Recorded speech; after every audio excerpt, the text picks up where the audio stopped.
Kita bicara apa adanya, ya robot akan mengambil alih pekerjaan kita.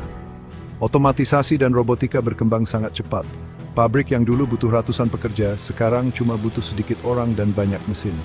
Truk tanpa sopir sudah diuji coba dan ini bisa jadi masalah besar buat jutaan sopir truk. Belum lagi robot customer service otomatis itu bikin kesal kan? Yang seremnya, ini baru permulaan. Semakin teknologi maju, semakin banyak pekerjaan yang diambil alih mesin. Jadi gimana dong nasib kita manusia? Tenang, gak semuanya buruk kok. Ada yang optimis otomatisasi justru bikin lapangan kerja baru yang seru. Katanya kalau robot ngerjain yang membosankan dan berulang-ulang, manusia bisa fokus ke hal yang kreatif dan memuaskan. Kedengarannya indah, tapi coba dipikir, emangnya butuh berapa banyak konsultan kreativitas di dunia ini? Jujur aja, nggak ada yang tahu masa depan seperti apa. Tapi satu hal yang pasti, kita harus siap-siap hidup di masa depan tanpa pekerjaan tradisional. Artinya kita perlu investasi di pendidikan dan pelatihan biar punya keahlian yang dibutuhkan di ekonomi yang berubah cepat. Kita juga perlu diskusi serius tentang hal-hal seperti pendapatan dasar universal, yang bisa jadi jaring pengaman buat mereka yang kehilangan pekerjaan karena otomatisasi. Ingat nggak waktu bensin masih murah dan kita bisa isi bensin full tank tanpa harus nguras dompet? Sayangnya, masa itu sudah lewat. Kita lagi hadapi krisis energi global, teman-teman, dan ini gawat. Dunia kita kecanduan energi murah dan sekarang kita kena batunya. Bahan bakar fosil sumber utama masalah energi kita, jumlahnya terbatas. Artinya suatu saat pasti habis. Dan kalau sudah habis, kita bakal susah banget. Masalahnya bukan cuma kehabisan bahan bakar.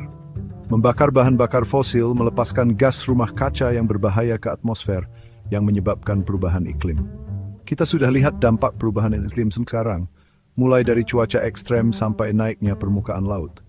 Percaya deh, bakal makin parah kalau kita nggak segera berhenti pakai bahan bakar fosil.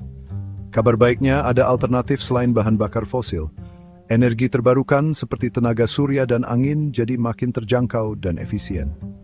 Tapi transisi ke ekonomi energi bersih butuh investasi besar-besaran di infrastruktur dan perubahan cara berpikir kita. Kita harus berhenti bergantung pada sumber energi kotor dari masa lalu dan beralih ke masa depan yang lebih bersih dan berkelanjutan. Ada yang bilang tenaga nuklir adalah solusi masalah energi kita. Mereka bilang itu sumber energi bersih dan efisien yang nggak menghasilkan gas rumah kaca. Sekilas, kedengarannya menarik. Tapi jujur aja, tenaga nuklir itu judi berbahaya yang nggak boleh kita ambil. Pertama, masalah limbah nuklir. Pembangkit listrik tenaga nuklir menghasilkan limbah radioaktif tingkat tinggi yang berbahaya selama ribuan tahun. Kita belum nemu cara yang aman dan permanen buat membuang limbah ini. Menguburnya dan berharap yang terbaik bukanlah solusi yang bertanggung jawab. Lalu ada risiko kecelakaan. Kita semua tahu apa yang terjadi di Chernobyl dan Fukushima. Bencana ini melepaskan radiasi dalam jumlah besar ke lingkungan, menyebabkan kontaminasi luas dan penderitaan manusia yang tak terhitung. Tenaga nuklir itu bom waktu. Kita harus berhenti berpura-pura itu solusi yang tepat untuk kebutuhan energi kita, dan fokus mengembangkan sumber energi terbarukan yang aman. Bagian 4. Sistemnya curang. Sadar nggak sih, sistem ekonomi sekarang curang buat kebanyakan orang. Sistem ini lebih mentingin keuntungan daripada manusia dan sudah waktunya untuk berubah. Kesenjangan antara kaya dan miskin makin lebar. Segelintir elit mengendalikan sebagian besar kekayaan dunia, sementara jutaan orang susah memenuhi kebutuhan hidup. Ini nggak cuma nggak adil, ini juga nggak berkelanjutan.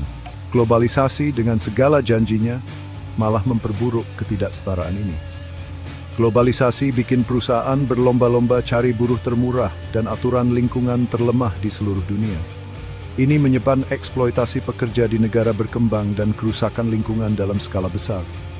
Parahnya lagi, orang-orang yang paling terkena dampak masalah ini justru yang paling nggak berdaya untuk mengubahnya. Sistem ekonomi saat ini rusak. Kita butuh sistem baru yang adil dan berkelanjutan. Sistem yang Sistem yang terbuat sumeraj, bukan segelintir pak istimewa. Bagian 5, dunia baru, itu mungkin. Jangan putus asa. Wajar kalau kita merasa kewalahan dengan besarnya tantangan yang kita hadapi. Tapi penting untuk diingat bahwa dunia lain itu mungkin. Dunia yang lebih baik. Dunia di mana setiap orang punya kesempatan untuk berkembang, di mana lingkungan terlindungi, dan di mana perdamaian dan keadilan menang. Jadi gimana caranya kita sampai di sana? Mulai dengan menantang keadaan yang ada.